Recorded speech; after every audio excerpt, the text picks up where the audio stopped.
Hey guys, welcome back to another video. It's your man Jay. Apple is going to release a phone, man. They're going to release a folding phone, and it's going to take off whether people want to accept it or not. The form factor is what Google did on the original Fold, and that's the best thing because it keeps it compact and you still get a very decent, very manageable screen for media consumption and just wanting a larger display. Now, Samsung is going to be releasing the Galaxy Fold Wide, if that's what it's called. I don't know if that's the official name, but based on some of the internal documents that I have and the emails that I'm already collaborating with companies, they're calling it the Wide. And there's been leaks and rumors, but what does it do for this form factor right here? What does it do? All of you guys who have this form factor, these are some of my foldable phones, and I love this form factor. The most comfortable in hand is going to be the Z Fold 7 and the Z Fold 6. But in general, most people want a larger outer display. My OCD kicks in. Most people want a larger outer display. So then, phones like this, the Pixel 10 Pro Fold, come into play, and then obviously the OG here, the OnePlus Open. I really wish that OnePlus would have come with another product. This phone right here is so nice. It feels lightweight and premium in comparison to these right here. I just can't explain it. If you've never experienced this phone, it just feels great. It's a lightweight feeling foldable. And it feels really lightweight in the hand when compared to the Pixel 10 Pro Fold. This is just one of those things that this is a phenomenal phone. It's a little on the chunky side. It's a hefty boy, and that's just what it is. But of these phones right here, this is the most comfortable in the hand, and this one feels the most lightweight and just more realistic to a lot of people. Probably if you wanted to switch to a folding phone and you wanted a wider front display. But yeah, Samsung has made their mark with the Fold 7, and you can see huge differences between the Fold 7 and the Fold 6. I mean, this is just them making the outer display wider, and just really digging in, and it's just different. It's such a better feel than the 6. I can't believe that just by making it a lot thinner and making the display a little bit wider on the outside, making the entire phone a little bit wide, it's just a better feeling phone than the 6. It's more thinner, lightweight. It's really good. But Samsung's Fold 8, or a wide, or whatever it's going to be called, I think that phone is going to do extraordinarily well. And they're gearing up. They're gearing up for the competition. They're going to battle against each other like they always do. That's just what it is. It's going to be a situation where Samsung and Apple are just going to continue to try to steal the show. So how do you decide? How do you decide which one's best for you? Now, these phones right here currently are, to me, some of the top choices for phones. And if you want a foldable phone, now, obviously you do have the stereotypical clamshell, which I think this is the way people should go. I'm just grabbing random stuff around my desk, but I think this is the way people should go if they want to switch to a folding phone coming from a slab style phone. But some people are really intrigued by even bigger displays because a lot of people really and genuinely are buying large phone displays like the Galaxy S26 Ultra. This phone right here is super popular, which I believe that to be true. I was reading an article earlier about people who were young children in the 70s. They grew up and, they didn't miss their childhood. It was very entertaining. Yeah, phones like this is a win. Like, this is a huge display, but it doesn't look the part of these displays because these fold open technically into tablets. I mean, we're talking about a 7-inch display here. But having this much real estate at your disposal, I mean, this is just ginormous. It's a different feel. It just feels different. It looks different. It works different. There's just a lot about it that it's just going to be different than a regular slab phone. And I remember talking to people and listening to people also talk about how these are going to fail. No one's going to buy them. It's too big. People said the same thing about the Galaxy Note when it first launched. People just don't want change. People are so afraid that of change that they just They think it's going to flop just because they don't like it. And then you've always got the people who join in with everybody else, even though they're might be afraid to say what they want to say about it, but they need other people to join in and co-sign for them. And that's a lot of that is the tech world. The regular consumers do that too, but in the tech world, it's a lot of people who do that, and meaning they just piggyback what someone else is saying without any kind of facts or anything. And we've really got to break away from that. So, how do you decide which foldable phone is best for you? Let's just say this video is a discussion, obviously, for people who don't have folding phones, who really want to get one of these larger display phones like this. How do you decide? Like, how do you determine, which one is for you? Folks, I'm going to tell you, it's not easy.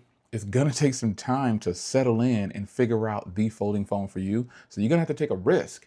You can't really just go by what we say on these videos. And I'll say we because, you're watching me and listening to me and you're thinking, okay, well, I got to compare what he said to somebody else, and that's just how it goes. Like we have to make a decision on our own at some point. I can recommend anything.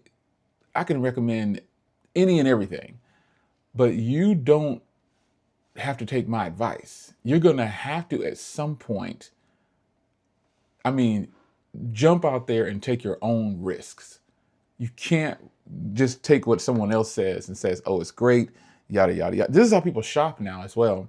People shop based on what someone else says and not their own experiences, unfortunately. That is unfortunate because there are tons of decisions you should be making on your own, and you don't. So you go to the internet and you hope that the internet can give you the answers that you want. So this phone is so amazing still to this day. I hate that I don't keep it into rotation a lot more. This is my 1 terabyte Fold 6, and I keep it. I haven't traded it. I don't plan on trading it. Solely because it's a 1 terabyte and it's getting all the updates as the 7. It's still a great phone, and again, here I am giving you some of my feedback on this after owning it for so long. Love that phone. But there are other foldable phones out there that just didn't get the just that they should have gotten. Now, Apple's foldable phone and Samsung foldable phone, they're going to be different. They're going to be different. Everyone's going to tell you, oh, they're just, no. They're going to be different. Samsung is probably going to have this boxy design, and Apple will have a more rounded design. Now, a phone that I think is just, it's going to always be an OG. I will not get rid of this device. I just won't do it. I just won't do it. It's something about this phone. I've gotten rid of it 3 times and came back to it every time. Every time I left and came back every time, man. And I just can't not. It's one of those classics that it won't. There's no more of them. I even have the original bumper. I have one of these brand new bumpers. I have different colors of these bumpers, brand new in the box. It's just a phone that it had so much potential because it can do this. And, Microsoft didn't capitalize on it when they should. They could have shrank these bezels. They tried again, but the other versions, they did what Google did with this phone. They made a completely different design on the rear and just really went in another direction. And I was totally turned off by it. You can't even close it. The cameras, it was ridiculous, man. They should have stuck with this design, with the really flat design, and then worked on putting a better camera in there. And I know they can do it because thin phones, there were some concepts of like a little indentation when you close it, would have been perfect. But I know that, thin phones can have good cameras. They just didn't really try on the cameras. But other than that, this phone is actually really, really good. And it still is. And I would actually use this because there are some people out there that are still using this phone as a daily driver. I pull them out every now and then. Like every phone on this table is in rotation. Like nothing is left behind. Anything I show you, I'm going to pop a SIM card in and use it for at least a week to try to just keep it going and make sure I really still like it. And if I don't like it, I'll just box it up and put it in the storage. But this phone right here, true classic. True classic. It was ahead of its time. And again, Microsoft messed up by putting Android on it, I'll say. I don't think this phone should have gotten Android. They could have made a comeback with Windows Mobile. Your Windows don't do Android. You are Windows. Why would you do Android on this phone? Now you can actually tweak this phone and update the software and do lots of things with it, but I just would have liked them to stick with their own brand, like their own operating system. You can do it would have been so easy to make this a Windows phone because Windows laptops still exist. They canceled the Surface tablet. They canceled so many things because they didn't believe in themselves when they had a ton of consumers who believed in them, and we got played. We got played, and then eventually these went on fire sale like everything else, and they kill it off and they stop supporting it, and that's just what it is. You talk about a hinge. This is a beautiful hinge. Now, if you were to ask me right now, Jay, which one of these phones would you just can't live without? It would be this one. But I don't like the software. I don't like Android on this device. It should have been Windows. Hardware, Jay, which one has the best hardware? I like this hardware the best. Can I buy one of these? Sure, you can jump on Amazon, probably get it for $100 or no, pricing is changing. Like when things become nostalgic to people, sellers hoard them and start trying to sell them for the price they were new. So I don't know if you can find one of these for $100 anymore or $300, maybe 5 to 7. I don't know. I haven't even looked. Don't have the desire to look because I have one. But you do your own research. This is a wide phone, and it's like the Passport wide. My Passport's in my other. I keep my Passport in the safe, but nonetheless, it's about the size of a Passport, a little bit wider than a Passport. But I have this bumper on here, so it makes it a little bit wider. But this was a jewel. Apple is getting ready to capitalize on this rounded style on the corners. And folks, whether you want to accept it or not, Apple's folding phone is going to take off because it has that logo on there, and iOS is stable. iOS is stable. You don't have to accept it. You don't have to accept it. But iOS is extraordinarily stable. It just is, folks. This is what it is. It's my 17 Pro. I'm recording with the Air, by the way, and all the other iPhones are put away. But Apple is going to take over.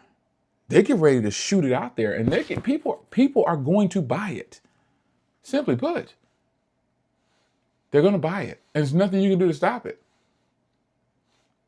Nothing whatsoever. I hope that it does succeed. It gives variety. It gives variety. That's what it does. We need that. We need that.